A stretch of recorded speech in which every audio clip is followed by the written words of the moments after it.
একটু কোরআনের তাফসীর পড়তে পারতে, তুমি তো একটু হাদিস পড়তে পারতে, তুমি তো ইসলামী স্টাডিজ ফতোয়া ফরাজগুলো পড়তে পারতে, তুমি তো রাসূলুল্লাহর বায়োগ্রাফি, রাসূলুল্লাহর জীবনচরিত বৃত্তান্ত পড়তে পারতে, তুমি তো ইসলামিক হিস্ট্রিটা পড়তে পারতে। হ্যাঁ না বলেন? তোমার মধ্যে তো বিদ্যা আছে, ওই বুড়ো মুরব্বিগুলোর মধ্যে নেই। ওরা শুনে, ওরা পাশে বসে, ওরা সঙ্গ লাভ করে করে ধার্মিক হয়েছে। তুমি তো পড়ে শুনে একটু চোখলা ধার্মিক হতে পারতে। খোঁজ নেন তো কড়া বড় নেন নেন খোঁজ নেন। আমি অন্য কমিউনিটিতে বলিনি, অন্য সম্প্রদায়ের কথা বলিনি, আমি বলেছি আমার মুসলিম সম্প্রদায়ের কথা। এরা শিক্ষিত লোক, ধর্ম পড়ে কজন? আদমের রূহটাকে আদমের এই কঙ্কালের ভিতরে দেয়া হয়নি, তার মানে কি প্রমাণ হয়?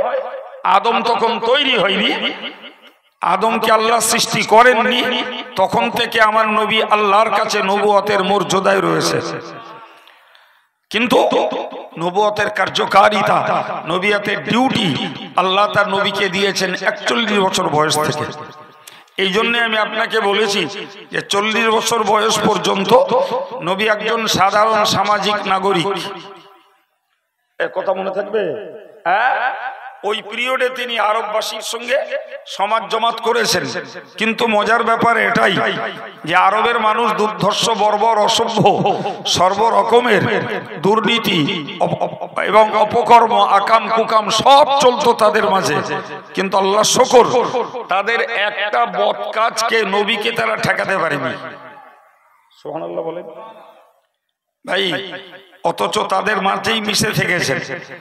না রাসূল পাক সাল্লাল্লাহু আলাইহি সাল্লাম এক পয়সার সুদ খেয়েছেন, না মদের গ্লাসে হাত দিয়েছেন, না মিথ্যাচারিতা করেছেন, না গালমন্দ করেছেন, না কারোর প্রতি চড়া কড়া ভাষা বলেছেন, না কারোর সঙ্গে ঝগড়া মারামারি করেছেন, না কারোর প্রতি হত্যা করতে উদ্যত হয়েছেন, না কোনো মেয়ের প্রতি তিনি লোভনীয় দৃষ্টি দিয়েছেন, না কারোর সম্পদ কেড়েছেন, না কারোর হক নষ্ট করেছেন।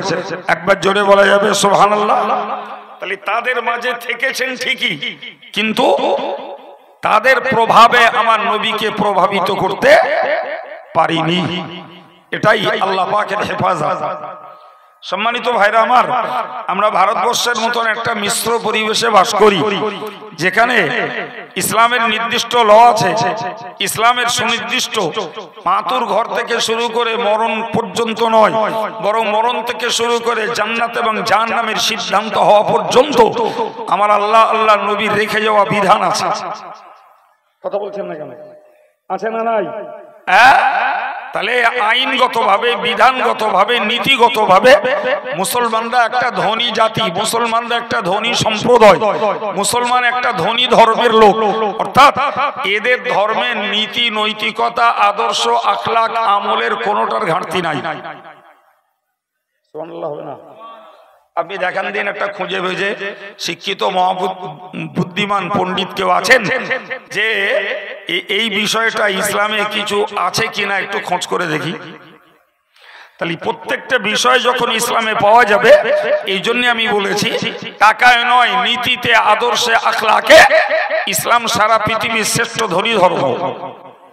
গরিব ধর্ম যারা, যারা পরধর্মের কাছে নীতি খুঁজে বেড়ায়, পরধর্মের কাছে নীতি চেয়ে নেয়, পরধর্মের নীতি যারা ভিক্ষা করে, কিন্তু মুসলিমকে মনে রাখতে হবে যে ইসলাম ধর্মের কাছে কোনো নীতি, নৈতিকতা, আদর্শ, আখলাক, আমলের অভাব নাই। কথা মাথায় ঢুকছে না ঢোকে না? জি, সুর শোনার ব্রেন হলে ঢুকবে না গো, আর জ্ঞান নেওয়ার ব্রেন হলে ঢুকবে। জি, সুর শোনার হলি পরে শুনবেন, আমার কাছ থেকে একটু ব্রেনটা একটু চাঙ্গা করে নেন ভাই। তো আমি আপনাকে বোঝাতে চাইছি যে যে ধর্মের নিজস্ব নীতির কোনো অভাব নাই, আজকের সেই ধর্ম অবলম্বী মুসলিম কমিউনিটি আমরা রীতিমতো দিব্য চক্ষে দেখতে পাচ্ছি, এরা ধনী ধর্মের ঘরে জন্ম নিয়ে এরা পরধর্মের নীতি, পরধর্মের আদর্শ, পরধর্মের আখলাক, পরধর্মের পোশাক, পরধর্মের বিলাসিতা, পরধর্মের পর্নোগ্রাফি, পরধর্মের চিত্ত বিনোদন, সব এরা এক গোষ্ঠী, ওই নিয়েই চলছে। ইসলামের কিছু এদের কাছে খুঁজে পাওয়া যায় না। কথা বলছেন না কেন? ঠিক না ভুল? ওরে বাবা এখানে অশুনতে বসছি, আশপাশ থেকে বলি আর এখানকার বলি দিনদার নামাজি মুসল্লি আল্লাহওয়ালা লোকেরাই বেশি বসছে। এই জায়গাটা দেখে মনে হচ্ছে জায়গাটা বেশ ধার্মিক আল্লাহওয়ালার জায়গা, কথার কথা। কিন্তু আমরা যারা যেখান থেকে এসছি সবাই যদি ভাগ ভাগ হয়ে যায়, যে ওখানে গিয়ে যদি হিসাব কষি, তাহলে দেখা যাবে শতকরা 30 জন যদি ধার্মিক হয় 70 জন অধার্মিক। ভুল বলছি বলেন? তাহলে হিসাবটা এখানে বসে করলে হবে না, হিসাবটা যে যেখানে বাস করি সেখানটায় দাঁড়িয়ে করতে হবে। যে আমার এই লোকেশনে ধর্ম মানার লোক কতটা, ধর্ম না মানার লোক কতটা, সেখানে দেখলেই প্রমাণ হবে যে প্রকৃত ধর্মকে ভালোবাসে, আল্লাহকে ভালোবাসে, নবীকে ভালোবাসে তার সংখ্যা কত। সম্মানিত ভাই, আমি কথাটা এই জন্যই বলছি, নবী আমার একটা সম্পূর্ণ মিশ্র পরিবেশে বাস করলেন, অথচ তাদের একটা আচরণও আমার নবীকে স্পর্শ করতে পারলো না। কিন্তু আমরা ভারতবর্ষের মিশ্র পরিবেশে বাস করি, তো ভারতবর্ষে ধর্মীয় স্বাধীনতা আছে, আমার মসজিদ আছে, মাদ্রাসা আছে, আমি দাঁড়িয়ে রাখলে কেউ জোর করে কেটে দেয় না, মাথায় টুপি করলে খুলে নেয় না, জি আমি আমার স্ট্যাটাসের উপরেই থাকতে পারি। হ্যাঁ, তবে কখনো কখনো কিছু দুরাচরণকারী দৌরত্তর সাম্প্রদায়িক মনোভাবের মানুষ আছে, তারা ফাঁকে ফুঁকে ইসলামী কালচারের উপরে কিছু আঘাত করে, সেটা সামগ্রিক ভাবে না, সেটা চুপি গোপনে গাপানে। আচ্ছা ভাই আমায় বলুন, আমার সামনের বাড়িটা হিন্দু, পিছনের বাড়িটা বৌদ্ধ, ডাইনের বাড়ি ইহুদি, বাঁয়ের বাড়ি খ্রিস্টান, মাঝখানের বাড়িটা আমার, আর আমি যদি এই চার ঘেরা টোপের মাঝখানে আমি যদি নামাজ পড়ি, দাড়ি রাখি, টুপি পরি, এরা আমার কাছ থেকে টুপি কেটে নেবে না দাড়ি কেটে দেবে?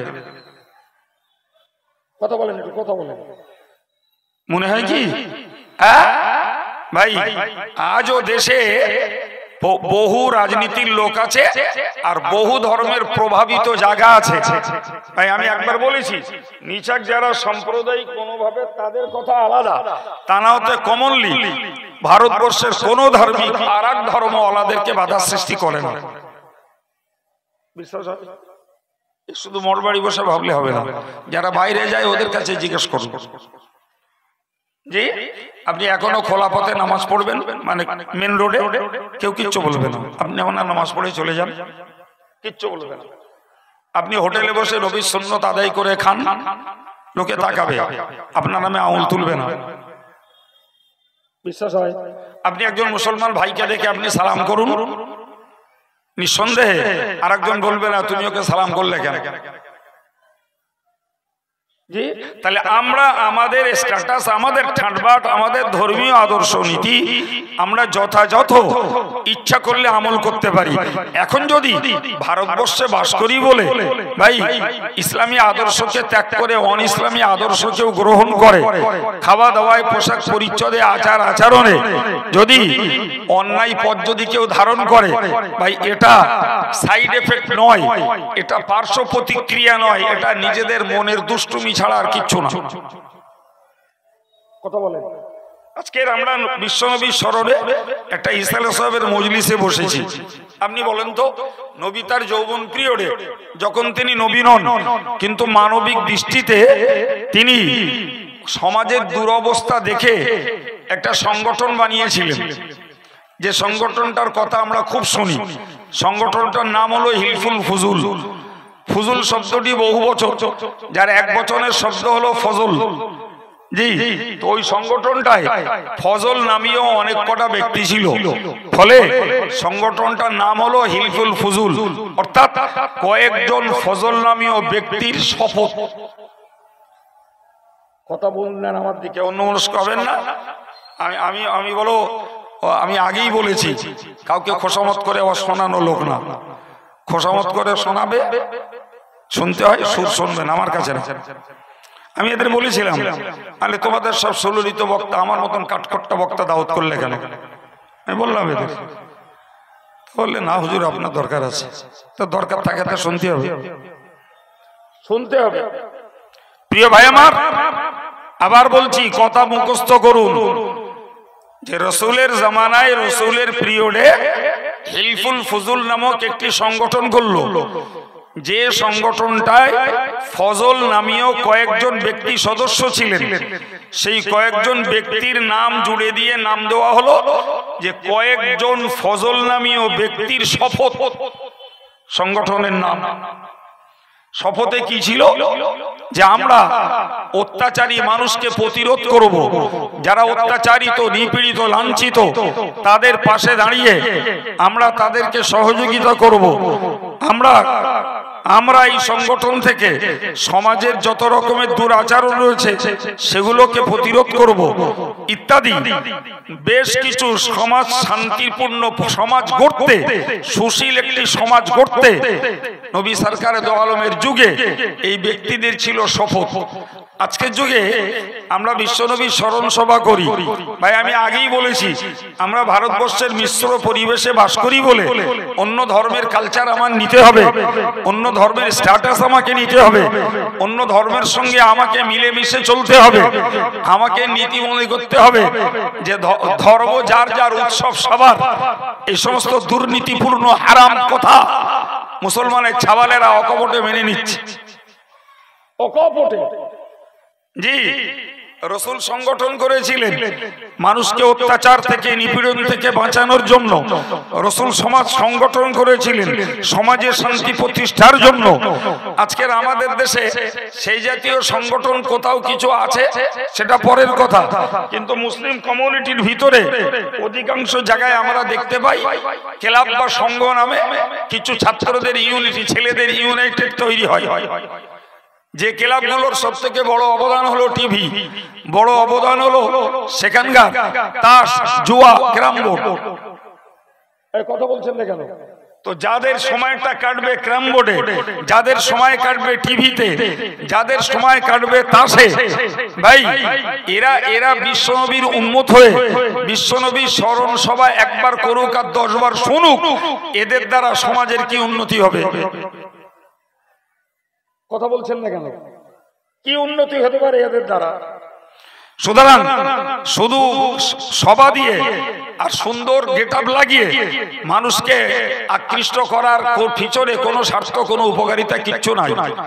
বরং বিশ্বনবীর স্মরণ উপলক্ষে সভা করে স্বার্থ আর উপকারিতা রয়েছে। যদি নবীর অ্যাক্টিভিটিসকে আমরা আমাদের জীবনে কার্যকর করতে পারি, নবীর কর্মদক্ষতাকে আমরা আমাদের জীবনে কাজে লাগাতে পারি, নবীর আদর্শকে আমি ব্যক্তি জীবনে ফুটিয়ে তুলব, আর সেই আদর্শকে আমি বাস্তব জীবনেও ফুটিয়ে তুলব, তবেই তো এর পিছনে মেহনত দেওয়া, অর্থ খরচ করা আর কষ্ট করা বক্তা, শ্রোতা, কর্তৃপক্ষ সবার জন্য লাভ দাঁড়াবে। কথা বলেন, নাহলে আমি আমার মতো নীতি কথা বলে বেরিয়ে যাব, হক আদায় করবো, আল্লাহর কাছে আমি জবাব দেবো। শ্রোতারা শুনে যারা আমল ওয়ালা তারা আমলে আছেন, ইনশাল্লাহ আগামীতেও থাকবেন। কিন্তু যারা আমল ভোলা, তারা যদি তাদের মনের পরিবর্তন না ঘটায় তাদেরও লস, আর জলসা কর্তৃপক্ষ তারা যদি তাদের জীবন চরিত্রের পরিবর্তন না ঘটায় তাহলে তাদেরও লস। মাঝখান থেকে কষ্ট আর টাকা খরচ। আমার কথা চাঁচা ছিল, তাই যাই মনে করুন, বড় জোরের আর পরে নেবে না ওই বন্ধ শোধ, এদের নেওয়ার জন্য তারা আমি লেখাপড়া শিখে বসেনি। সম্মানিত ভাইরা আমার, ভালো করে মনে রাখুন, বিশ্বনবী মুহাম্মদুর রাসূলুল্লাহ সাল্লাল্লাহু আলাইহি ওয়াসাল্লাম তিনি 40 বছর সাধারণ সামাজিক নাগরিক হিসেবে কাটিয়েছেন, কিন্তু তাদের কোন আচরণের সঙ্গে নবী যুক্ত হননি, তাদের প্রভাবে প্রভাবিত হননি। আজকের মুসলিম সমাজ যদি মনে করত আমরা যতই ভারতবর্ষে বাস করি, ভারত সরকার সুদী প্রকল্প দিক, মদের লাইসেন্স দিক, ভারত সরকার বেশ্যাখানার লাইসেন্স দিক না কেন, ভারত সরকার ভাগরা রেকর্ডের লাইসেন্স দিক না কেন, গোটা ভারত সরকার, গোটা বাংলার সরকার যত রকমের সরকারি সুবিধা দিক না কেন, আমি মুসলিম মানে আমি একটা স্বতন্ত্র সম্প্রদায়। সুতরাং আমাকে ভাবতে হবে আমি দুনিয়ায় শুধু বাঁচতে আসেনি, খাতে আসেনি, বাবুগিরি করতে আসেনি, বড় বাড়ি বানাতে আসেনি, আমি বিলাসিতার বস্তু সামগ্রী ব্যবহার করতে আসেনি। আমি এসেছি সংসার করব, বিবি বাচ্চা নিয়ে জীবনযাত্রা চালাবো।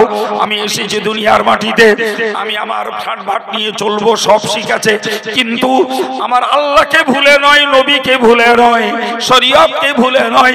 এই দুনিয়ার ভিতর দিয়ে আমাকে পরকালটাকে জোগাড় করে বুঝতে হবে। হবে, সেই তো হলো বুদ্ধিমান, সেই তো হলো প্রকৃত মুসলমান। দুনিয়ার টাকা পয়সা, দুনিয়ার গাড়ি বাড়ি, দুনিয়ার ব্যবসা বাণিজ্য, দুনিয়ার নেতৃত্ব আর মাতব্বরি করতে যে যদি আল্লাহকে ভুলে যাই, নবীকে ভুলে যাই, ইসলামকে ভুলি, কোরআন বিরোধী পরিচরিত্র যদি নেই, তাহলে তোমার মতন সুপার বোকা আর কেউ নাই। হতে পারো তুমি MBT, is, IPS, doctor, master, barrister, কিন্তু আমি তোমাকে বলবো তুমি সুপার ইগনোরেন্ট, তুমি চরম বোকা। তা না হলে এই দুনিয়ার আল্লাহ তোমার এত স্বাচ্ছন্দ্যতা, সুখ সবকিছু দিল, অথচ তুমি আল্লাহর রেজামন্দি, আল্লাহর সন্তুষ্টি হাসিল করতে পারলে না, তুমি নবীর মহব্বত হাসিল করতে পারলে না, তুমি জাহান্নাম থেকে নিজেকে মুক্ত করতে চেষ্টা করলে না, তুমি জান্নাতের গুণের মানুষ হতে চেষ্টা করলে না, তোমার তো বোকা আর কে আছে? কথা বলেন জি প্রিয় ভাই আমার। তো আমি আপনাকে বোঝাতে এই জায়গাটায় এসেছি, যতই মিশ্র পরিবেশে বাস করি, আমার নিজস্বতা আমাকে বজায় রাখতে হবে, আমার নিজের আভিজাত্য আমাকে বজায় রাখতে হবে, আমার নীতি, আদর্শ, আখলাক, আমলের উপরে আমাকে দাঁড়িয়ে থাকতে হবে, তবে তো আমার ইমানদারিত্বের সার্থকতা হবে। প্রিয় ভাই আমার নবী সাল্লাল্লাহু আলাইহি সাল্লাম যখন নবুয়ত প্রাপ্ত হলেন, তো নবুয়ত প্রাপ্ত হওয়ার পরে নবী আরববাসীদেরকে শুনিয়ে বলেছিলেন, জি ইন্নামা বুইস্তু মুআল্লিমান, আমি এসেছি শিক্ষকতা করতে। সুবহানাল্লাহ বলে, একটু মহব্বত করে বলে, নবী এসেছেন শেখাতে। এই কথা নবী নিজে বললেন। আমি আপনাদেরকে বলেছি একবার যে নবী রসুল এর মানে হলো বার্তাবাহক, এর আরেক মানে হলো মাস্টার, শিক্ষক। তো নবী নিজেই বললেন আমি এসেছি শিক্ষকতা করতে। কি শিখিয়েছেন নবী? শিখিয়েছেন আল কোরআন, নবী শিখিয়েছেন তার মুখনিসৃত বাণী সুন্নাহ, যাকে আমরা সহজভাবে বলি হাদিস। জি, তো নবী শিখিয়েছেন তাদেরকে আল্লাহ চেনার রাস্তা, নবী শিখিয়েছেন জাহান্নাম থেকে বাঁচার রাস্তা, জান্নাতের রাস্তা, নবী শিখিয়েছেন আল্লাহর সন্তুষ্টির রাস্তা। এগুলো সব নবী শেখানো বাবা। নবী এক কথায় বলেছেন যে আমি পৃথিবীতে শেখাতে এসেছি সেটি হলো এই মানুষের চরিত্রের উন্নতি ঘটাতে এসেছি। সুবহানাল্লাহ বলেন। এর আগেই বলেছি যে চরিত্রের ভিতরে ছিল শিরক বিদআত, যে চরিত্রের ভিতরে ছিল সুদ মদ, হত্যা, নারীবাজি, কন্যা সন্তানের জীবন্ত পুঁতে ফেলা, স্ত্রী জাতিকে শান্তির সংসার না করতে দেওয়া এবং মিথ্যাচারিতা, যুদ্ধ বিগ্রহ ছিল যে জাতির পৌরসত্ব আর যে জাতির শৌর্য বীর্য, সেই জাতির কাছে নবী এসে বললেন আমি এসেছি তোমাদের চরিত্রের উন্নতি ঘটাতে। একবার চিল্লে বলুন সুবহানাল্লাহ। মাত্র 23 বছরের নবীর মিশন, 23 বছরের মিশনে 13 বছর দিয়েছেন মক্কা শরীফে, 10 বছর দিয়েছেন মদিনায়। এই 13, 10, 23 আরব সাম্রাজ্যের দুটি বড় বড় শহর মক্কা আর মদিনা শুধু নয়, পাশ থেকে আরো আমরা দেখতে পাই হেজাজ, ইয়ামান ইত্যাদি বিভিন্ন দেশে ইসলাম পৌঁছেছে। কিন্তু আমরা দুটিকেই যদি লক্ষ্য করি তা দেখব 23 বছরের রসুলের এই মিশনের দ্বারাতে গোটা মক্কা মদিনাতে দুশ্চরিত্রবান একটা লোক ছিল না। সুবহানাল্লাহ। আপনারা পালা বলে করে বলতেছেন, হ্যাঁ ঠিক আছে, তাই হোক, মানে হালখাতায় রেখে দেন, পরে বলবেন কোন, এখন সুবহানাল্লাহ বলতে হবে। থাক, একটু মন খুলে বলা যাবে না সুবহানাল্লাহ? আমি এত বড় একটা কথা বললাম যে মক্কা মদিনার একটি লোকও দুশ্চরিত্রবান আর ছিল না। ক বছরের চেষ্টা গো? দুটো মিলে 23 বছর, ভাগ করলে এক জায়গায় 13 আর এক জায়গায় 10। জি, আশ্চর্য ব্যাপার। সেই মানুষগুলো নতুন করে শিরকে ডুবিনি, নতুন করে সুদে ডুবিনি, নতুন করে মদে না, নতুন করে পরের মাল আত্মসাৎ করবে, কেড়ে খাবে, এ মানসিকতা তাদের আর ছিল না। তারা কন্যাকে বাঁচতে দিল, স্ত্রীকে নিয়ে ঘর করতে দিল, তারা মায়ের মর্যাদা বুঝলো, তারা অন্যায়ভাবে যুদ্ধ করা বন্ধ করলো। সর্বোপরি ওই যাত্রা আল্লাহর মহব্বতে, নবীর মহব্বতে মাটির মানুষ তো মাটির গুণে পরিণত হলো। ঠিক না ভুল? আপনি পাল্টা দেখান। আমি বলছি তো, আমি তো এই খানিকটা লোকের কাছে ওয়াজ করছি না ভাই। এখানে যে লোকগুলো আছে 150 200 কে 100 যাই পারে হোক, আমি এদের কাছে ওয়াজ করছি না। এই অন ক্যামেরায় কথা বলছি মানে জানেন তো, সারা পৃথিবীর প্রবাসী বাঙালির কাছে ওয়াজ করছি আমি। সারা পৃথিবীর বাঙালির কাছে কথা বলছি। সে বাঙালি আমেরিকায় থাক, সে বাঙালি শ্রীলঙ্কায় থাক, সে বাঙালি হংকং এ থাক, আর ব্যাংকক এ থাক, আর চীনে থাক, আর বাংলাদেশে থাক, আর সৌদিতে থাক, যে ইচ্ছা করবে লিঙ্ক দিলে সে বাঙালি সেখানে বসে আমার কথা শুনবে। অত সহজ ভাববেন না যেখানে বসে ফাউ লেকচার মেরে দিয়ে টাইম পাস করে টাকা নিয়ে বাড়ি যাব। যারা দায়িত্ব নিয়ে কথা বলে তারা অত অত ন্যাজ আলগা করা কথা বলে না। যাদের ন্যাজ টাজ নেই তারাই উল্টো পাল্টা বলতে পারে। প্রিয় ভাই আমার বক্তব্য আমি আপনাকে বোঝাতে চাইছি, তাহলে 23 বছরের ভিতরে 23 বছরের রসুলের পরিচালিত মিশনের ধারাতে যে সমাজ থেকে সমস্ত রকমের অন্যায় অত্যাচার অবিচার দুর্বৃত হলো, নবী আলাদা করে পাহারাদারি রাখেননি, গোলা বারুদ বোমা স্টেন গান পাইপ গান যে স্কাড মিসাইল ব্যবহার করতে যাননি, নবী চৌকিদার রাখেননি। ভাই আমার, নবী তাদের কাছে দিয়েছেন কোরআনের শিক্ষা, তাদের কাছে দিয়েছেন তার মুখনিসৃত বাণী সুন্নাহর শিক্ষা। এই শিক্ষার আলোকে তাদের জীবন চরিত্র তৈরি করেছে। ফলে তাদেরকে আলাদা করে কোন রকমের পাহারাদারি আর কোন ভয় দেখিয়ে তাদেরকে বলো লাইফ পরিবর্তন করানো হয়নি, বরং যেটাই হয়েছে তাদের আত্মবিশ্বাসের ভিত্তিতে আল্লাহর ভয় দেখিয়েছেন নবী।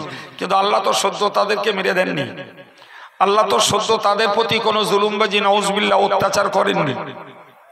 তোরা ইমান আন, নালে এক্ষুনি তোদেরকে সাবড়ে দেবো। তোরা ইমান যখন এনেছিস নামাজ পড়, নালে এক্ষুনি তোদের জমিনে ধাস নামিয়ে দেবো। তোরা যখন ইমান এনেছিস তাহলে রোজা রাখ, নাহলে তোদেরকে এক্ষুনি সব কটাকে আমি হাট ব্লক করে মেরে দেবো। এরকম কিছু আল্লাহ বলিলেন নাকি? জাস্ট ভয় দেখিয়েছেন। আল্লাহর ভয় করো, আল্লাহর ভয় করো।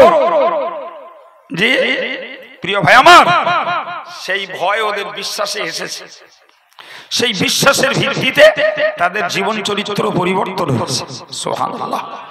সেই বিশ্বাসের ভিত্তিতে সম্মানিত ভাইরা আমার, মনে রেখে দিয়ে আমি আপনাকে বুঝিয়ে বলতে চাইছিলাম, বিশ্বাস এমন একটা সম্পদ, বিশ্বাস করলে জীবন পাল্টে যায়, বিশ্বাস করলে মানুষের ভিতরে ভয় বাড়ে, বিশ্বাস করলে চরিত্র সংশোধন করে নেওয়া যায়, বিশ্বাস করলে পরে মানুষের সঙ্গে ভালো ব্যবহার করা যায়, বিশ্বাস করলে পরে আল্লাহকে না দেখেই আল্লাহর হুকুমকে আল্লাহর ভয়ে পালন করা যায়, বিশ্বাস করলে পরে 1400 বছর পরে জন্ম নিয়ে ওই নবীর সুন্নতকে সারা পৃথিবীতে যেখানেই থাকি সেখানেই মান্যতা দেওয়া যায়। দরকার বিশ্বাস, বিশ্বাসটার দরকার।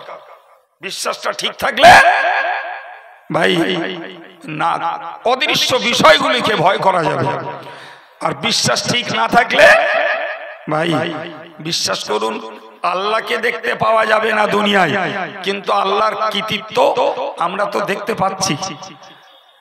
খোদার গজবে কখনো পতিত হচ্ছি, কখনো খরায়, কখনো বন্যায়, কখনো আমফানে, কখনো করোনায়, কখনো ডেঙ্গুতে ব্যাপকতার সঙ্গে মানুষ ভুগছে। জি, গোটা বিশ্ববাসী, বিশ্ব স্বাস্থ্য সংস্থা সবাই মিলে চেষ্টা করেও তার প্রতিরোধ করতে পারে না। পারে কি? হ্যাঁ, তাহলে তোর স্বীকার করতে হয় যে এর পিছনে অদৃশ্যে আর একটা হাত কাজ করছে। না কি বলবো? আমরা সেটা কি বিশ্বাস করি আল্লাহ বলে? তুই বাবা যে ভাষায় বিশ্বাস করিস কর, কিন্তু একটা অদৃশ্য শক্তি রয়েছে, ওই শক্তিটার ভয় করাই হলো ইমানদারিত্বের ডিউটি। সব সামনাসামনি হয় না ভাই। প্রিয় ভাই আমার, তাহলে আমার নবী এসেছে চরিত্র সংশোধন করার জন্য। তো চরিত্র সংশোধন কি দিয়ে করেছেন আমি আপনাকে বলেছি, থ্রো কথায়, কোরআন দিয়ে, সুন্নাহ দিয়ে। কি দিয়ে? জোরে বলেন, জোরে বলেন। কোরআন দিয়ে। তাহলে কোরআন কার কালাম? আল্লাহর কালাম। সেই আল্লাহর কালামটা আল্লাহ আমার নবীর কাছে দিয়েছেন, দিয়ে বললেন ওয়া আনজালনা ইলাইকা যিকরা, ও নবী আমি তোমার কাছে কোরআন নাজিল করেছি, আমি তোমার কাছে কোরআন নাজিল করেছি। কিসের জন্য? লিতুবাইয়ানা লিন্নাস, তুমি কোরআনটাকে মানুষের কাছে বায়ান করে দেবে তাই। সুবহানাল্লাহ। কোরআন দিয়েছি নবী তোমাকে শুধু শেখার জন্য না, তোমার ব্যক্তিগত আমলের জন্য না, শুধু কোরআন দিয়েছি তুমি তোমার ব্যক্তিগত জীবনে ফুটিয়ে তুলবে এবং এই কোরআনকে মানুষের কাছে তুমি বিবৃত করবে, বায়ান দেবে, মানুষকে কোরআনের পথে আহ্বান করবে, এই জন্য তোমাকে কোরআন দিয়েছি। সুবহানাল্লাহ বলেন। তাহলে কি হবে? জি, আমার আল্লাহ বললেন মা নুজিলা ইলাইহিম লাআল্লাহুম ইয়াতাফাক্কারুন, মানুষের কাছে যেটাকে নাজিল করা হয়েছে ওইটা নিয়ে মানুষ ভাববে। সুবহানাল্লাহ বলেন। আমরা ভাববো, আমরা নবীর কাছ থেকে শুনিনি, নবীর কাছ থেকে আমরা শুনিনি, কিন্তু নবীর ওয়ারেসান আলেমদের কাছ থেকে আমরা শুনেছি। সুবহানাল্লাহ বলেন। নবীর কাছ থেকে যারা শুনেছিল ভাই, তারা ভেবে চিন্তে বিশ্বাস করে আল্লাহর একত্ববাদের প্রতি ঈমান এনেছিল। সুবহানাল্লাহ।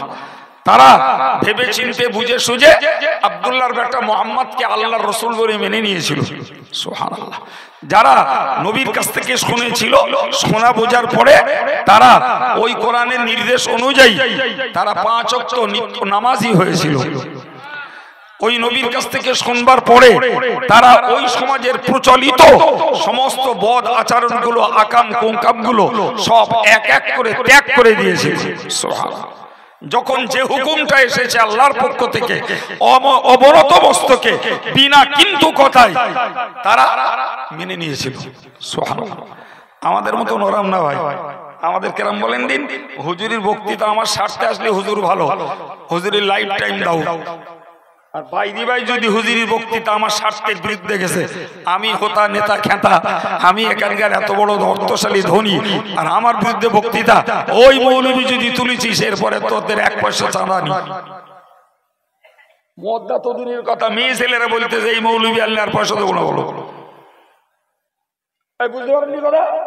একদম পরিষ্কার।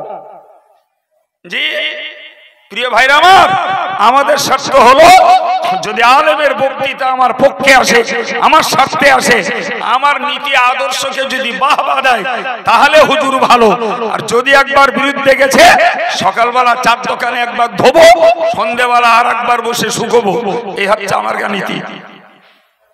আর আমার নবীর বয়ান যারা শুনেছিল ভাই, নামাজ ফরজ করেছেন আল্লাহ, আল্লাহু আকবার, মদ আল্লাহ হারাম করেছেন, উবুড় করে দিবেন। সুবহানাল্লাহ বলেন। জি ভাই, এই ছিল তাদের নীতি। তাহলে আমার নবী সাল্লাল্লাহু আলাইহি ওয়াসাল্লাম তাদেরকে শিখিয়েছেন আল কোরআন, শিখাতে বলেছেন আল্লাহ। সম্মানিত ভাইরা আমার, আয়াত পাকে আল্লাহ বলেছেন কিতাবুন আনজালনাহু ইলাইকা লিতুখরিজান নাসা মিনাজ যুলুমাতি ইলান নূর। ও নবী তুমি মনে রাখো তোমার কাছে আমি কোরআন পাঠিয়েছি, উদ্দেশ্য আমার অন্য কিছুই নাই। আল্লাহ বলছেন লিতুখরিজান নাসা মিনাজ যুলুমাতি ইলান নূর, মানুষকে কুসংস্কারের অন্ধকার থেকে বার করে আলোর দিকে নিয়ে যাবে, শিরক থেকে বার করে তাওহীদের দিকে নিয়ে যাবে, কুফর থেকে বার করে ঈমানের দিকে নিয়ে যাবে, বেদাত থেকে বার করে সুন্নতের দিকে নিয়ে যাবে। এই জন্যই তোমার কাছে কোরআন পাঠিয়েছি। মানুষকে শিরক থেকে মুক্ত করো। স্রষ্টা একজন, একাধিক নয়, স্রষ্টা একের বেশি নয়, এই বিশ্বাসটা করাও। শিরক থেকে, পার্টনারশিপ থেকে, আল্লাহর কোনো পার্টনার নাই, এই বিশ্বাস থেকে ওদের কল্পটাকে সাফ করো আর ওদের ভিতরে প্রতিষ্ঠা করো আল্লাহু আহাদ। আল্লাহ কজন? সবাই মিলে বলে একজন, একজন। এটা বিশ্বাসটা করাও। এটাই হলো শিরক থেকে বাঁচিয়ে তাওহীদের পথে মানুষকে টেনে আনা।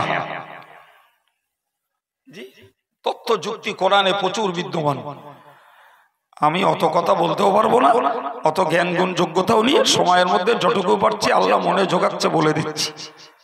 জি, তবে শুধু এইটুকুনি মনে রাখুন, কোরআন বলেছে লাউ কানা ফীহিমা আলিহাতুন ইল্লাল্লাহ লাফাসাদাতা, যদি আসমান আর জমিনে এক আল্লাহ ছাড়া অনেকগুলো নাউজুবিল্লাহ স্রষ্টা থাকতো তো জমিন আসমান একটাও ঠিক থাকতো না, সব কবে ধ্বংস হয়ে যাবে, কবে যেত না।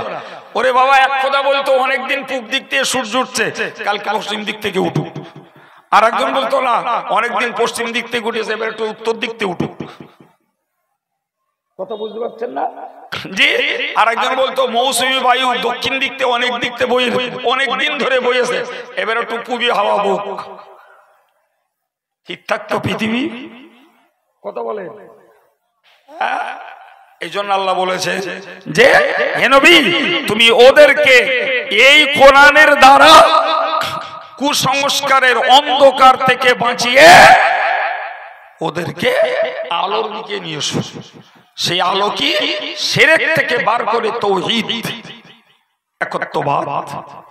সুবহানাল্লাহ, আল্লাহ লাখো শুকরিয়া। আমাদের নসিবে কি ছিল জানি না, আল্লাহ অন্তত আমাদেরকে ঈমানদারের ঘরে পাঠিয়েছেন বিধায় আমরা অন্তত আল্লাহকে এক বলে এক চান্সে বিশ্বাসটা করতে পেরেছি। মন খুলে বলেন ভাই, আল্লাহ যদি আমাদেরকে অন্য ঘরে পাঠাতেন, আমরা এক বাক্যে লা ইলাহা ইল্লাল্লাহ স্বীকার আর বিশ্বাস করতে পারতাম বলে মনে হয় জি? তাহলে এই ঘরে পাঠিয়েছেন আমাদেরকে, এটা আল্লাহ পাকের লাখো শুকরিয়া। সম্মানিত ভাইরা আমার, আমার আল্লাহ পাক নবীকে বললেন, ওগো নবী, লিতুখরিজান নাস মিনাজ যুলুমাতি ইলান নূর, মানুষকে অন্ধকার থেকে তুমি আলোর দিকে নিয়ে আসবে, মানুষকে জাহান্নাম থেকে জান্নাতের দিকে নিয়ে আসবে। এই জন্যই তোমার কাছে আমি আল্লাহ কোরআন দিয়েছি। একবার জোরে সোরে বলুন সুবহানাল্লাহ। সম্মানিত ভাইরা আমার, সেই কোরআন নবী সাল্লাল্লাহু আলাইহি ওয়াসাল্লাম পেয়েছেন। আল্লাহ পাক নবীকে বলেছিলেন, নবী, আমার ফেরেশতা জিবরিল যখন তোমার কাছে কোরআন পড়ে, ফাইজা করানা জিবরাইল পড়লে পরে তুমি শুধুমাত্র জিবরাইলের পড়াটাকে মনোযোগের সঙ্গে শুনে যাও। মনে রাখো নবী হে, ইন্না আলাইনা জামাহু ওয়া কুরআনা, আমি আল্লাহ এই কোরআনকে তোমার সিনায় গেঁথে দেব, তোমার জবান দ্বারা পড়িয়ে দেব এবং কোরআনের বায়ান তোমার কাছ থেকে করিয়ে দেব। আমি এতক্ষণ বকে আপনাদেরকে বোঝাতে চাইছি, আল্লাহ প্র্যাকটিক্যাল লাইফ হিসেবে পাঠিয়েছেন আমার নবীকে, আর থিওরিক্যাল বুক হিসেবে পাঠিয়েছেন কোরআন। কোরআন হলো থিওরি, নবী হলেন প্র্যাকটিক্যাল লাইফ। কোরআনের বাস্তব জীবন, নবীর জীবন। সুবহানাল্লাহ, আলহামদুলিল্লাহ। কোরআনে যা করতে বলা আছে নবীর লাইফে তা ছিল, কোরআনে যা করতে বলা নেই নবীর লাইফে তা পাওয়া যায়নি। সুবহানাল্লাহ বলে যে আমরা সেই নবীর উম্মত, সুতরাং আমাদেরকে এই মানসিকতা তৈরি করতে হবে। আজকে যুব সমাজকে, আজকে শিক্ষিত সমাজকে, আজকে আমাদের শিক্ষিত যুবতী সমাজকে ভাবতে হবে, আমি পৃথিবীতে বাঁচতে আসিনি, মরতে এসেছি। আমি পৃথিবীতে বাঁচতে আসিনি, মরতে এসেছি। মরবো যখন কেউ আমার নেই। আছে বাবা, কেউ আছে? আমার নেতা, আমার মন্ত্রী, আমার ডাক্তার, আমার মাস্টার, আমার বন্ধু বান্ধব, আমার প্রিয়জন, আমার সজ্জন, আমার রাজনৈতিক সাথী সঙ্গী মরার পরে কার কেডা? তাহলে আমার শিক্ষা, আমার সংস্কৃতি, আমার অর্থ যাই পারে থাক না কেন, আমাকে ভাবতে হবে মরার পরে আমি একলা, আমার কেউ নাই, কেউ নাই। সুতরাং যে ভাইরা মুরব্বীরা ধর্ম আচরণ করে আল্লাহর পথের পথিক হয়েছে, আমি আশা করি এই কথাগুলো শুনবার পরে তাদের মনটা আরো মজবুত হবে এবং তারা ধর্ম আমলের প্রতি আরো বেশি আকৃষ্ট হবে। তো এদের জন্য তো অ্যাকচুয়াল ওয়াজ নয় রে বাবা, বিশ্বাস করুন না। মজলিসটা টোটালে মাইক বন্ধ করে দিয়ে একটা বক্স লাগিয়ে দিয়ে আমাকে কিছু আল্লাহওয়ালা লোক দেন, এসব ওয়াজ করবো না, তাদের জন্য আলাদা ওয়াজ আছে। কিন্তু এ তো আলাদা পরিবেশ, আলাদা পরিবেশ। সুতরাং এখানে আমার সার্বিক সমন্বয় বজায় রেখে কথা বলতে হচ্ছে। জি, তো মুরব্বী যারা, আমলওয়ালা যারা, তারা আলহামদুলিল্লাহ তাদের আখের গুছাচ্ছে এবং এরাম শুনলে পরে তাদের মনটা মজবুত হয়, আরো আখেরের প্রতি তাদের মন আকৃষ্ট হয়। জি, কিন্তু দরকার তো ওদের যারা কোরআন হারা, যারা নামাজ হারা, যারা তাসে মত্ত, জুয়ায় মত্ত, মোবাইলের ফ্রি ফায়ার আর পাবজিতে ডুবে রয়েছে, যারা নেকের ছবি দেখায় ব্যস্ত, যারা সুদে মত্ত, যে মেয়েগুলো ড্যাং ড্যাং করে ঘুরে, বেপরদায় ঘুরে কোরআনের আইনকে বুড়ি আঙুল দেখাচ্ছে, যে বাপের মেয়ে আর যে স্বামীর বউ আর যে সন্তানের মা আর যার বাড়ির ভাবি ড্যাং ড্যাং করে ঘুরে বেড়াচ্ছে, দরকার তো ওদের। এখানে তো ম্যাক্সিমাম দেখছি ধার্মিক আল্লাহওয়ালা, দরকার তো ওদের। কথা বলছেন না কেন? 4 ঘন্টা 4.5 ঘন্টা কি 5 ঘন্টার মোকদ্দমা, গড়ে দেখা যাবে লাখখানিক টাকা শেষ। কথা বলছেন না কেন? হ্যাঁ, এই 1 লাখ টাকা খরচ করে শুধু তেলা মাথায় তেল দেবো, এ তো তেলা মাথায় তেল হচ্ছে। তেল যার মাথায় নি তার মাথায় দিলি তো লাভ, কিন্তু যে তেল মাকে তার দিয়ে লাভটা কি? সে তো তার তেল আছে বলে মাখতেছে, জাননি। রাগ করছেন আমার কথায়? রাগ করলে আর কি করব? জি, হায় হায়, এভাবেই চলছে আমাদের সমাজের অজের মহড়াগুলো। আর অতি শেষ হচ্ছে 1 লাখ, 1.5 লাখ, 2 লাখ করে শেষ হয়ে যাচ্ছে। জাতির অবস্থা কি ভাবার লোক নাই। তো আমি আপনাকে বোঝাচ্ছি যে আল্লাহ একদিকে পাঠিয়েছেন নবী, আর একদিকে পাঠিয়েছেন কোরআন।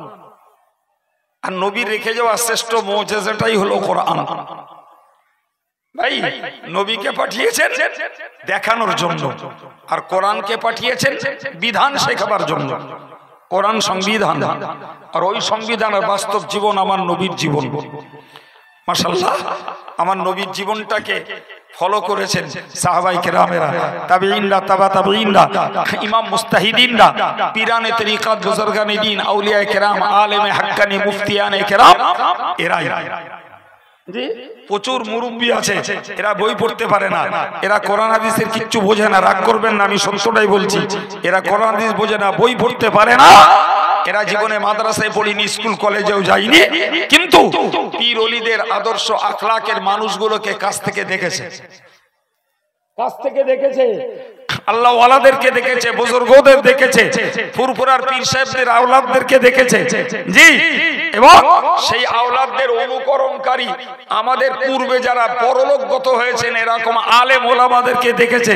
দেখতে দেখতে তারা নামাজি, আল্লাহওয়ালা, সুন্নতি পোশাক, দাড়িওয়ালা, টুপিওয়ালা, তসবিহওয়ালা হয়ে গেছে। জোরে বলো, ঠিক বলছি না ভুল বলছি? আজকের কোথায়, আজকের কোথায় ভাই জানেন? এই মন তৈরি করতে গেলে জ্ঞান লাগে। কি বলেছি বলে? মন তৈরি করতে, আমার সঙ্গে কথা বলেন না, মন তৈরি করতে গেলে জ্ঞান লাগে। আর এই জ্ঞান সংগ্রহ করতে হয় 3টে পথে। কটা পথে? 3টে পথে। একটি পথ হলো পড়া, আরেকটি পথ হলো শোনা, যেটা আপনারা করছেন, সুবহানাল্লাহ। আরেকটি পথ হলো সঙ্গলাভ করা, কারো সাথে সাথে করলে পিঠে থাকা, ওঠা বসা, তার খাওয়া পেওয়া, তার আচার আচরণ, তার চাল চলন, সবগুলোকে ফলো করা। সুবহানাল্লাহ। আমাদের বাস্তবটা মিলিয়ে নেন ভাই। প্রথমত পড়ার পরিমাণ আমাদের শতকরা 10 জন হবে বড় জোর, তাও বেশি হয়ে গেছে কিনা সন্দেহ। 100 জন যদি লোক ধরা যায়, 10 জন পড়ে ধর্ম শিখেছে বলে আমার সন্দেহ। 90টা শিখেছে শুনে শুনে। সুবহানাল্লাহ বলেন। আমার কথা মনে মিলছে না, মনে হচ্ছে এ কথা নেওয়া যাবে না। মনে মিলছে? যদি মনে করেন না একথা ঠিক না, প্রমাণ করেন আপনি। এই লোকেশনটায় যত মানুষ ধর্ম করে জিজ্ঞাসা করুন কটা লোক বই পড়ে ধর্ম শিখেছে, পাবেন না। জি, আমাদের দেশের সাধারণ ধার্মিক লোকগুলো অধিকাংশ এরা অল্প পড়ুয়া, এরাও সেই সেকালে 2 পাস 3 পাস 4 পাস, যে সেকালে অত স্কুল কলেজ পড়াশোনার এত বিধি ব্যবস্থা ছিল না। খেটে খুটে খেত, সংসার চালাতে চালাতে নাকের জল চোখের জল হতো, পড়বে কখন? এরা তিলি মহব্বতে, আলেমদের মহব্বতে, পীর ওলিদের মহব্বতে এরা তাদের কাছে ঘেঁষে ঘেঁষে শুনে শুনে ধার্মিক হয়ে গেছে। কিন্তু পরবর্তী প্রজন্মকে দেখেছি প্রচুর শিক্ষিত লোক রয়েছে, প্রচুর মুসলিম ডাক্তার আছে, মাস্টার আছে, ব্যারিস্টার আছে, মিনিস্টার আছে, এমএলএ আছে, এমপি আছে, জি ওইরকম ম্যাম আছে, সাহেব আছে, কত রকম আছে।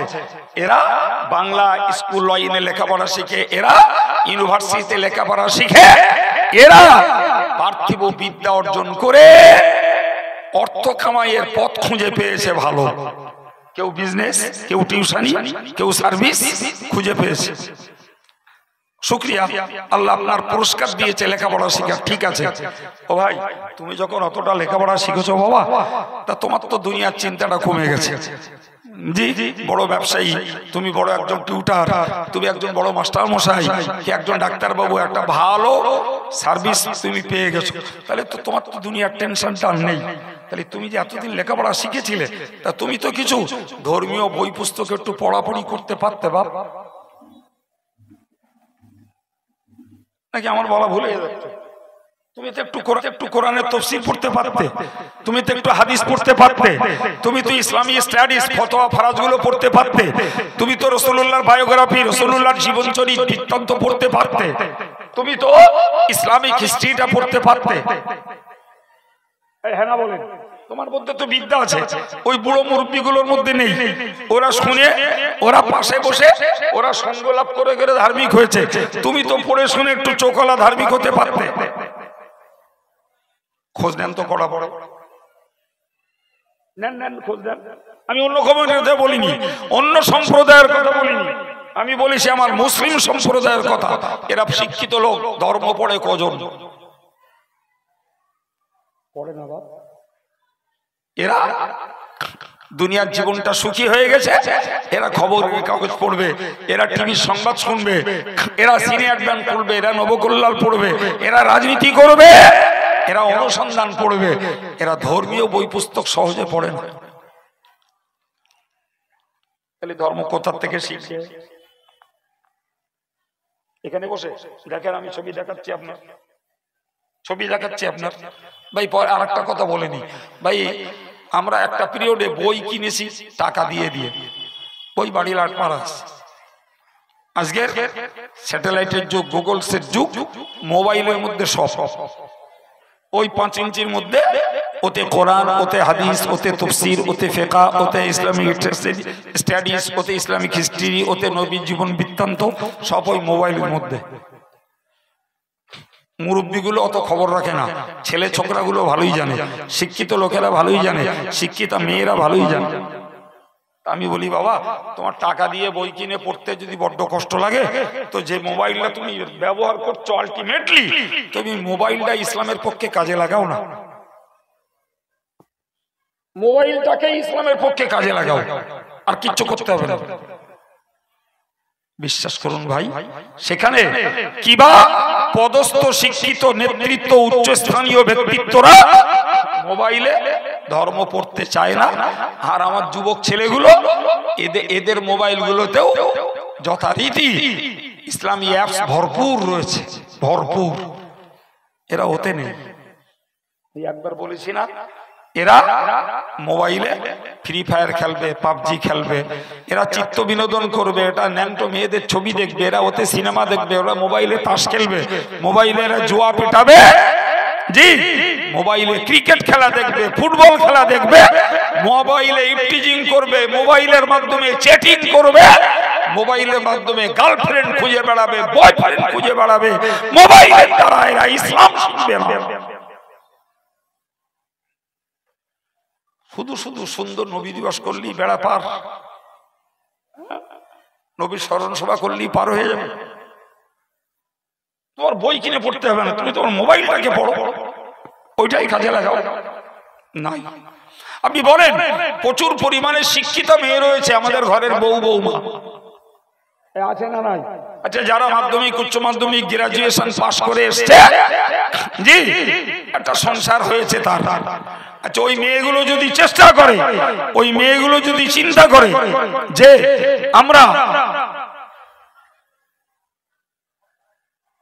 আমরা লেখাপড়া শিখেছি, আলহামদুলিল্লাহ সংসার হয়ে গেছে, তা আমরা যদি একটু দুটো আমাদের শিক্ষা আছে পেটে, আমার মাদের কথা বলছি, তা আমরা আয়েশার জীবনী পড়বো, ফাতেমার জীবনী পড়বো, আমরা আসিয়ার জীবনী পড়বো, আমরা জীবনী পড়বো, হযরত খাদিজা রাদিয়াল্লাহু আনহার জীবনী পড়বো, কিংবা আমরা একটা নামাজ শিক্ষা পড়বো, কি আমরা রাসূলের জীবনীটা পড়বো।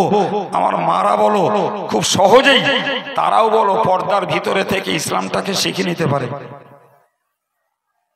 না, পারে না বাবা? জি, কিছু ধরে কিছু ঘরে ধার্মিকা মা আছে, তারা শিক্ষিতা, আবার বই পুস্তক তারা পড়াপড়ি করে, কিন্তু যারা যত আপ টু ডেট তারা শিক্ষিতা মুসলিম ঘরে, অথচ তারা না পড়ে কোনো হার্ড কপি বই, না পড়ে সফট কপি মোবাইলের কোনো অ্যাপস পড়ে না। তাহলে পড়া যখন আমাদের নাই, তাহলে জ্ঞান অর্জন করার প্রথম পয়েন্ট আমাদের মাইনাস। 2 নম্বর, বেয়াদবির মাপ চাচ্ছি ভাই, দুঃখে বলছি কথা, এই যে মজলিসটায় বসেছেন আপনারা, আমি জানি না যে কার কত ডিগ্রি হোল্ডারকে কতখানি, কার কতটা শিক্ষা বিদ্যা আছে জানি না, তবে বাংলার বাইরে 33 বছর ঘুরে ঘুরে আমার অভিজ্ঞতা হয়েছে, আমাদের অশ্বনে সাধারণত যাদের ভিতরে আল্লাহর মহব্বত আছে, নবীর মহব্বত আছে, একটু নামাজ কালাম করে, ধর্ম আচরণ করে, তা চল আলেম আসতেছে, দুটো কথা শুনে আসে, এই টাইপের লোক, তাতে অধিকাংশ গরিব শ্রেণীর,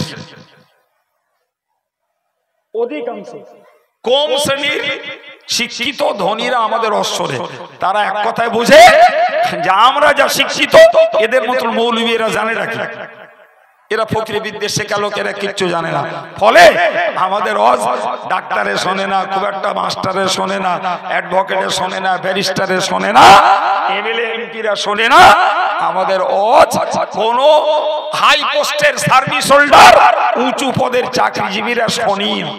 মুসলমানের কথা বলছি, অন্যের কথা বলছি না। তাহলে এই যে লোকগুলো পীর ওলিদের অশ্বনে আলেমদের সোহবত নিয়ে নিয়ে আল্লাহওয়ালা হয়েছে ভাই, তো আমার একদল ভাই, এরা যদি পড়াশোনা বইতে না পড়তো, মোবাইলে না পড়েও যদি একটু শুনতো, তাও তাদের ভিতরে একটা পরিবর্তন আসতো। আমার কথাটা কেটে দেন আপনি। তাহলে এই জাতি কিভাবে আল্লাহর প্রিয়তা লাভ করবে, কিভাবে নবীর সুন্নতকে এরা শিখবে, আর কিভাবে সুন্নতকে পালন করবে, আর কিভাবে এই জাতি জাহান্নাম থেকে বেঁচে জান্নাতের দখলিকার হবে বাবা। সম্মানিত ভাইরা আমার, আমি আপনাকে বললাম মন তৈরি করার জন্য জ্ঞান লাগে, আর জ্ঞান অর্জনের জন্য 3টে পথ, একটি হলো পড়া, আরেকটি হলো শোনা, আরেকটি হলো সঙ্গ লাভ করা।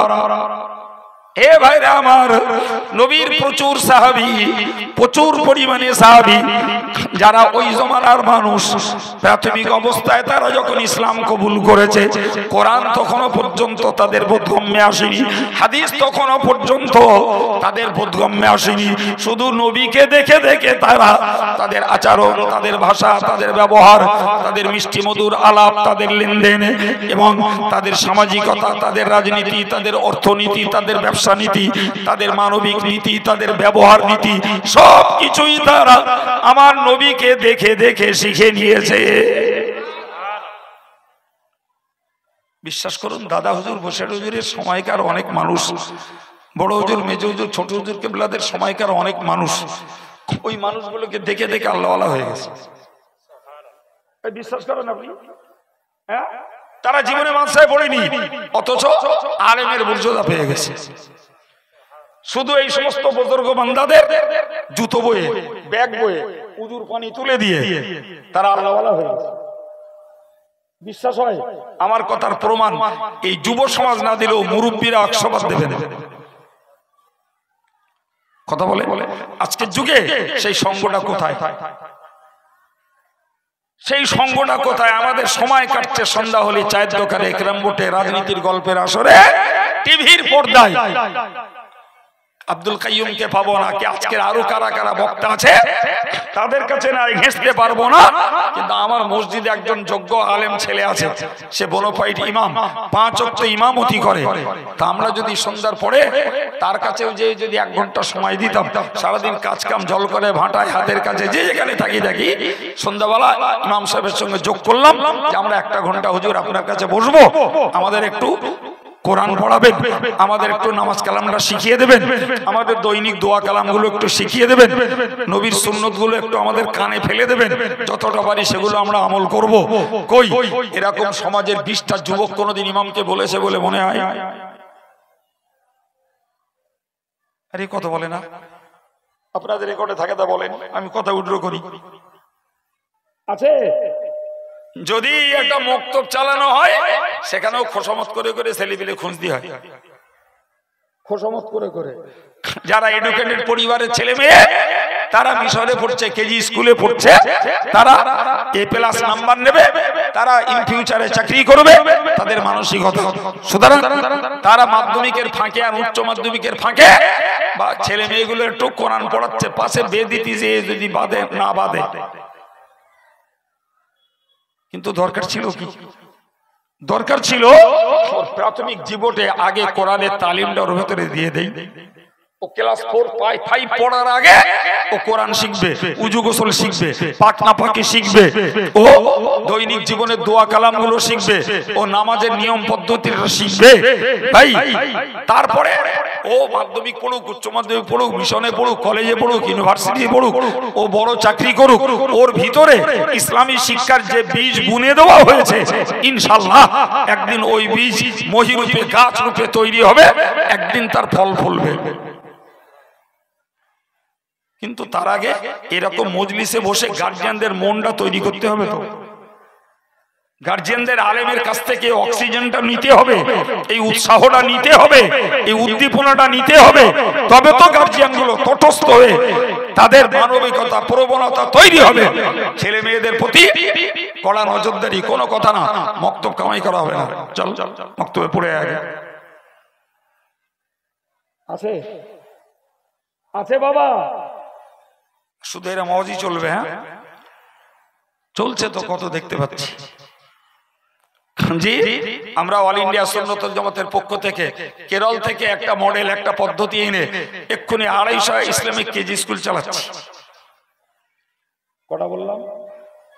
আমাদের মিনিমাম 1 to 4, ম্যাক্সিমাম যারা হায়ার হবে জি up to say honours course পর্যন্ত এই লেভেলে করতে পারবে।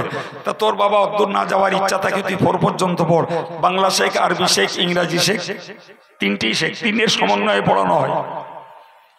বিশ্বাস করুন, বেয়াদবির ক্ষমা চেয়ে বলছি, আমাদের মডেলের একটা স্মার্ট বাচ্চাকে যদি তুলে দেওয়া হয় না, 40 বছর নামাজির চোখ জানিয়ে যাবে। একটু বাচ্চা বলে কি শিখলো কি করে এরা?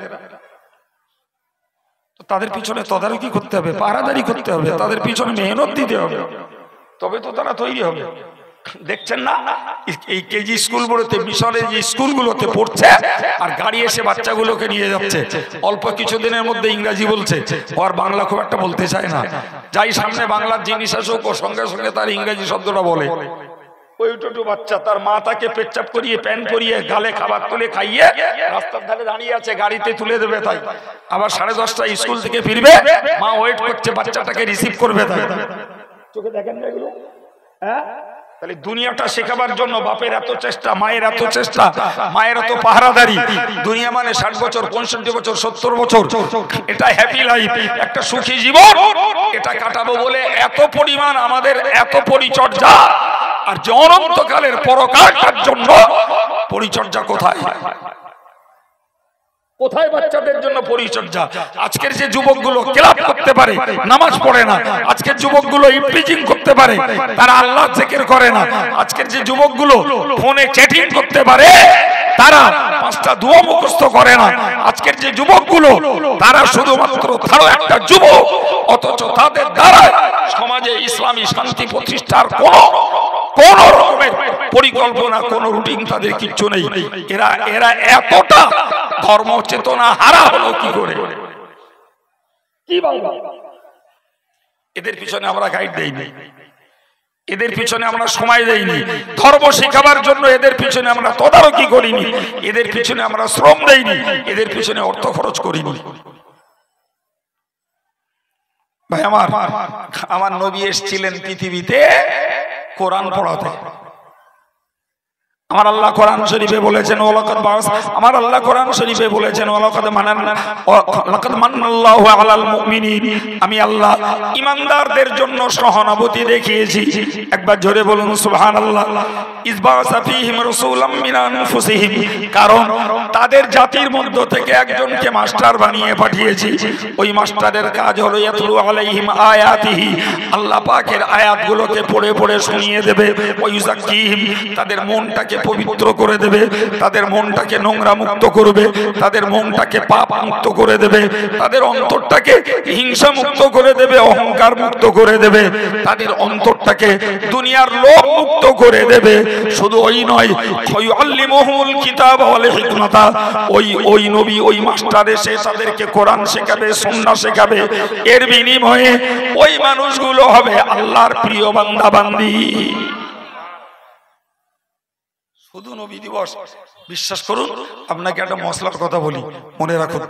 নবীর মায়ের গর্ভে থাকার ঘটনা, নবীর জন্মকালীন ঘটনা, নবী পাকের শৈশবকালীন ঘটনা, নবী পাকের কৈশোরকালের ঘটনা, নবী পাকের যৌবনকালের ঘটনা, নবী পাকের বৈবাহিক জীবনের ঘটনা, নবী পাকের এই মুজিজা, ভাই এইগুলো না, এইগুলো শোনা জানা নফল, কারণ ওগুলোর ভিতরে আমাদের করার কিচ্ছু নেই।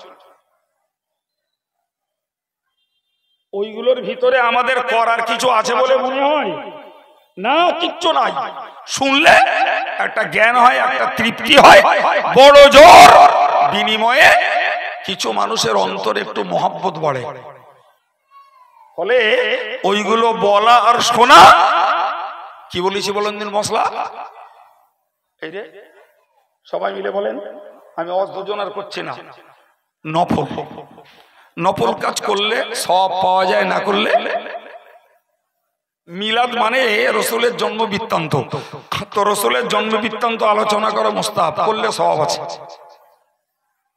কিন্তু জানেন, যে কাজটা ফরজ সেই কাজের জ্ঞান অর্জন করা ফরজ। শুনে রাখুন, যে কাজ ওয়াজিব সেই কাজের জ্ঞান অর্জন করা ওয়াজিব, যে কাজ সুন্নাত সে কাজের জ্ঞান অর্জন করা সুন্নাত। ভাই এখন যদি নবীর মুজিজা বলা হয়, সুবহানাল্লাহর ফোয়ারা ছুটে যাবে আর বলবে হুজুর সুন্দর ওয়াজ করেছে। নবীর মায়ের গর্ভে থাকাকালীন কারামত মুজিজাগুলো যদি বলা হয়, নবীর জন্মকালীন ঘটনাগুলো যদি বলা হয়, শুনতে সুন্দর লাগবে, কিন্তু ওতে ঘাড়ে কিছু দায়িত্ব পড়বে না, কিছু করার পথও পাওয়া যাবে না। যাবে কি?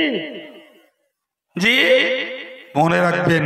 সুতরাং নবী এসেছেন পৃথিবীতে তার মুজিজা শোনাতে নয়। যদি মুজিজা শুনে আমরা কিছু করতে পারতাম, তাহলে ইমাম জালালউদ্দিন সিয়ুতি লিখেছেন, আমার রাসূলুল্লাহর প্রমাণিত মুজিজার সংখ্যা 1000। সুবহানাল্লাহ বাড়ি যায়, ওই জন্য একবার বলিলাম সুবহানাল্লাহ হালখাতার জন্য থাক, একটু মহব্বত করে বলেন। কটা মুজিজা? 1000 প্রমাণিত মুজিজা। আর কিছু দুর্বল সূত্রে রাসূলের মুজিজার সংখ্যা 3000। সুবহানাল্লাহ। যেখানে মুসা নবীর মুজিজা 2টো, ঈসা নবীর 5টা, দাউদ নবীর 1টা 2টো, সুলাইমান নবীর 2টো 1টা, আর আমার নবীর মুজিজার সংখ্যা, যত নবী যত মুজিজা দেখিয়েছেন সব মুজিজা নিয়ে যে যার কবরে চলে গেছে। মুখস্থ করুন আমার কথা, উল্টো করে লাগাবেন না, পাপ আপনার হবে, আমার হবে না। ভুল বলতে পারি, কিন্তু এটা ভুল বলছি না, এ ব্যাপারে আল্লাহর প্রতি আমি নিশ্চিত বিশ্বাসী। কি বলেছি আবার বলেন, যত নবী যত মুজিজা দেখিয়েছে সকল মুজিজা নিয়ে সে সমস্ত নবীরা কবরে আরাম করছেন। কেবলমাত্র একমাত্র শুধুমাত্র আমার নবী পৃথিবীতে রেখে গেছেন একটি মুজিজা, যার নাম আল কোরআন। কিয়ামত পর্যন্ত এই রাসূলের রেখে যাওয়া মুজিজা অক্ষত অবিকৃত এবং আলহামদুলিল্লাহ এক শ্রেণীর মানুষের কাছে মামুল তথা আমলে গ্রহণযোগ্য। আর একটা মর্যাদা, নবী চাঁদ দ্বিখণ্ড করিলেন, ওই কার কুয়ার থেকে তুলিলেন, নবী একটুখানি আটায় থুতু দিলেন, অনেক লোক খেলো, গোস্তে থুতু দিলেন, অনেক লোক খেলো, পাত্রে আঙুল ডুবিয়ে দিল, হু হু করে পানি বেরোলো, বহুত লোক উজু করিলো। এসব শুনে কি কালকে আপনি আঙুল ডুবিয়ে দেখবেন পানি কমতেছে না বাড়তেছে?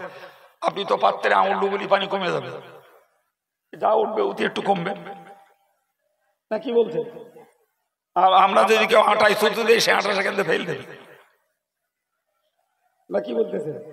আর গোস্তে যদি থুতু দেয়, হাঁড়ি শুদ্ধ ফেল দেবে, বলবো আর খাওয়া যাবে বাদ দে, একজন এটা আরেকজন খায় বলে। তাহলে আমার নবীর জিন্দেগির এই সমস্ত অলৌকিকত্ব গুলো আমাদের মহব্বত বাড়ানোর জন্য। ওতে আমল নাই বাপ, ওতে আমল নাই, কিন্তু আমার নবী রেখে গেছেন। জোরে বলেন কি? আল কোরআন। আল্লাহ পাক নবী বলেছেন, তারাকতু ফীকুম আমরাইন লান তাদিল্লু মা তামাসসাকতুম বিহিমা কিতাবাল্লাহি ওয়া সুন্নাতা রাসূলিহি আও কামা ক্বালা আলাইহিস সালাম। প্রিয় নবী বলেছেন, ওগো দুনিয়ার মানুষেরা তোমরা মনে রাখো, ও উম্মতে মুসলিমা তোমরা মনে রাখো, আমি রেখে গেলাম তোমাদের কাছে দুটি বিষয়, রেখে গেলাম তোমাদের কাছে দুটি বিষয়। যতদিন পর্যন্ত ওই দুটিকে তোমরা আঁকড়ে ধরবে, হাতে ধরা না, বাস্তব জীবনে বাস্তবায়ন করবে। সুবহানাল্লাহ বলে। আমি কোরআন যদি বুকে ধরে থাকি আর নামাজ যদি না পড়ি, তা কোরআন আমার পার করে দেবে বলে? আমি বুখারী শরীফের কিতাবটা যদি মাথায় করে বয়ে বেড়াই আর নবীর সুন্নতকে যদি বুড়ি আঙুল দেখাই, তো বুখারী শরীফ আমাকে জাহান্নাম থেকে জান্নাতে নিয়ে চলে যাবে। আঁকড়ে ধরার মানে হলো সেই কোরআন সুন্নাহর বাণীগুলোকে নিজেদের জীবনে বাস্তবায়িত করার নামই হলো আঁকড়ে ধরা। যত তোমরা এগুলোকে বাস্তবায়ন করবে, আমি রাসূলুল্লাহ বলছি, কেউ তোমাদেরকে পথভ্রষ্ট করতে। সুবহানাল্লাহ বলেন। আপনি বাস্তব প্রমাণ নেন ভাই, যে মানুষগুলো নামাজ পড়ে। আচ্ছা বলেন তো, দুনিয়া জুড়ে নামাজ না পড়ার একদল লোক আছে না নাই? বলেন বলেন। নামাজ না পড়ার একদল লোক আছে, নামাজের বিরোধিতা করার একদল লোক আছে বাপ। আপনি বলবেন এই নামাজ পড়ার বিরোধিতা একদল লোক করছে বলে নামাজি মানুষগুলো নামাজকেও বাদ দিয়েছে? ও আঁকড়ে ধরেছে, তা ধরেছে। বলেন বলেন। আচ্ছা মসজিদের বিরুদ্ধে আমাদের দেশে একদল অপশক্তি আছে না নাই? হ্যাঁ না বলেন। তো মসজিদ তৈরি করা মানুষ বন্ধ করেছে না যেগুলো করেছিল সেগুলো জমাত করা বন্ধ করে দিয়েছে? না বলো বাবা। জি, দুনিয়া জুড়ে এই চক্রান্ত চলছে, রোজা রাখা বন্ধ হোক। রোজা রাখলে শরীর দুর্বল হয়, শ্রমিকদের শক্তি কমে যায়, দেশের উৎপাদন কমে যাবে, রোজা রাখা বন্ধ করো। আচ্ছা যারা রোজা রাখা মুসল্লি বাবা, এদের কাউকে আপনি রোজা ছাড়াতে পারবেন? সুবহানাল্লাহ বলেন। জি, যে লোকটা সুদ খায় না, আপনি শত চক্রান্ত করে ওরে সুদ খাওয়াতে পারবেন না। যে লোকটা মদ খায় না, আপনি কোন অংশে জ্ঞানগত অবস্থায় ওর হাতে মদের গ্লাস আপনি ধরাতে পারবেন না। ঠিক কিনা বলেন? তাহলে যারা কোরআন আর সুন্নাহর আমলকে একবার জীবনে ধরেছে, ও জীবন দিতে প্রস্তুত, আমল ছাড়তে প্রস্তুত নয়।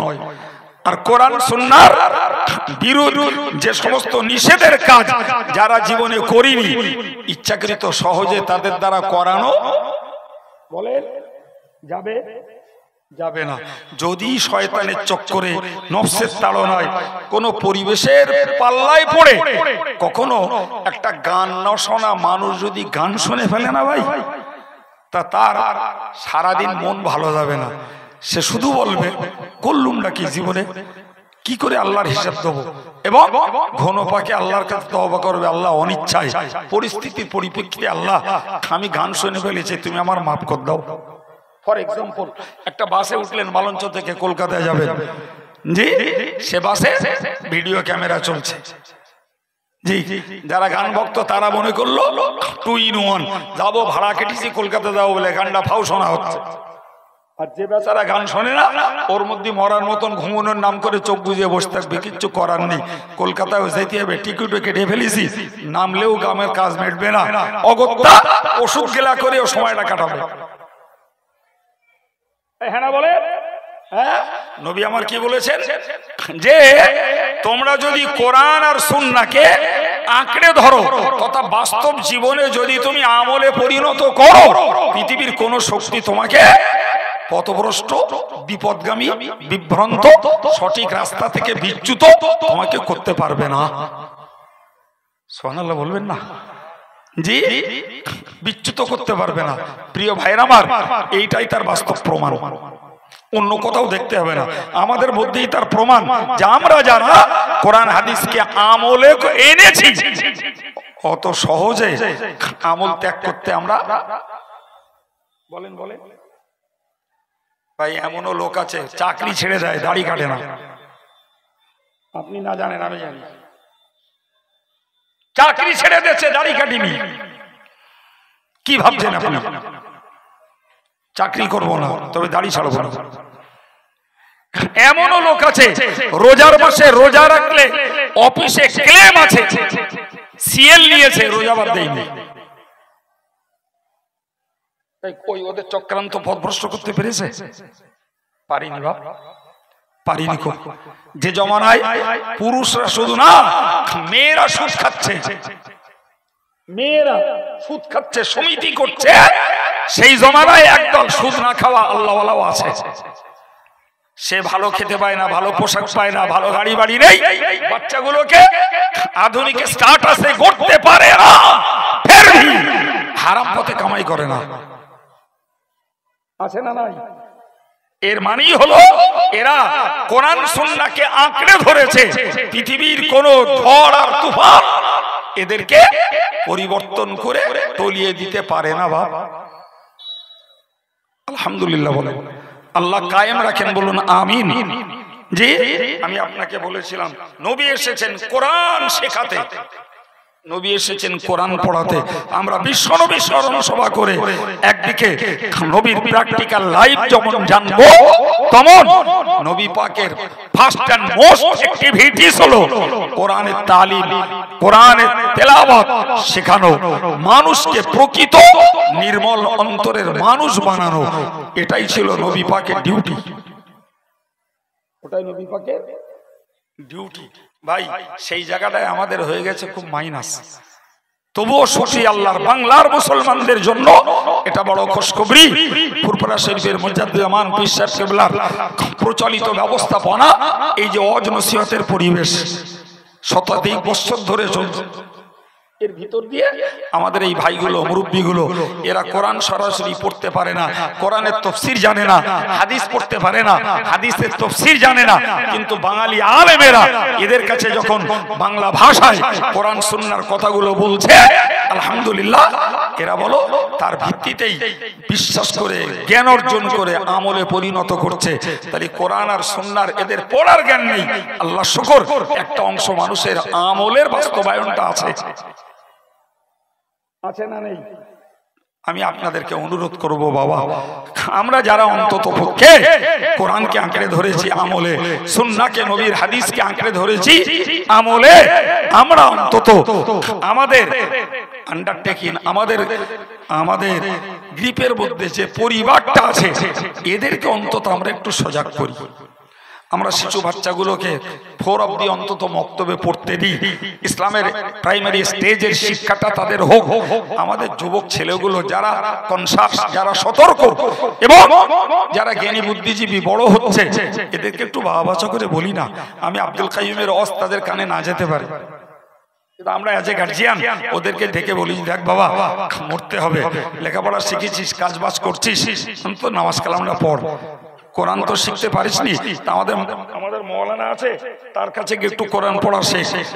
জি, কি এই নামাজ শিক্ষা আছে, কি একটা দোয়া শিক্ষা আছে, একটা দোয়া কালাম কিছু পড় বাবা, লেখাপড়া তো আছে তোর পেটে, একটু পড়। অ্যাজ এ প্যারেন্টস, আমরা পিতামাতা হিসাবে এই কথাগুলো যদি আমাদের বাচ্চাগুলোর, যুবক ছেলেগুলোকে বলতাম না, ওদের মন অনেক নরম হয়ে যেত, অনেক নরম হয়ে যেত। আমরা মেয়েগুলোর যদি বলি মা তোদেরকেও লেখাপড়া শিখিয়েছি, তোরা ভদ্র সভ্য তৈরি হয়েছিস, সব ঠিক আছে মা, তোরা তোদের চরিত্রকে রক্ষা কর, তোরা তোদের নিজের ইজ্জত সম্ভ্রমকে বাঁচা, মা তোরা নামাজ কালামটা পড়। আমি একটা দাগ মুসলিম মহিষী মেয়েদের জীবনী কিনে দিচ্ছে, একটু পড় মা।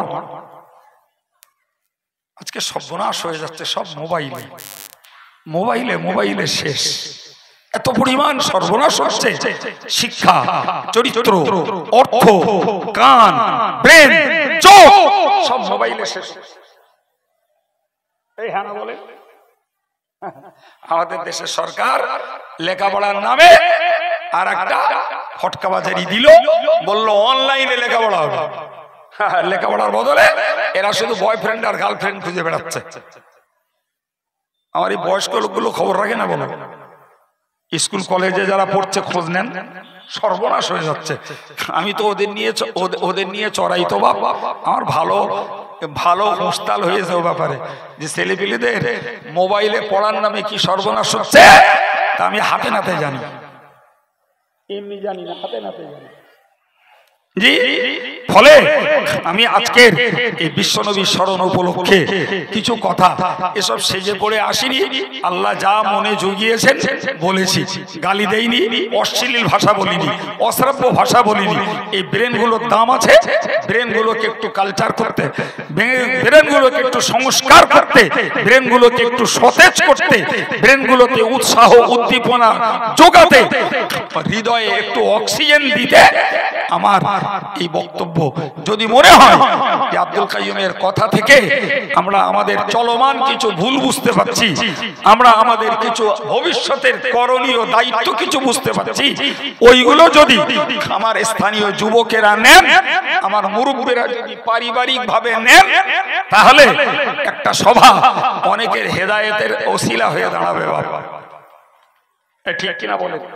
আর যদি মনে করি এই ট্রেডিশন একদল দেয় আর হুজুররা করে আর আমরা একদল শুনি, ট্রেডিশন চলছে না ভাই, একেবারে চলে না। বলো, শুধু ট্রেডিশন চললে এই ধার্মিক লোকগুলো পাওয়া যেত না। তাহলে ট্রেডিশনের ভিতর দিয়েও কিছু কাজ হচ্ছে, এটা অস্বীকার করার জায়গা নেই। কিছু কাজ হচ্ছে, সেই কাজের পরিমাণটা বাড়ুক। দরুদ শরীফ আল্লাহুম্মা।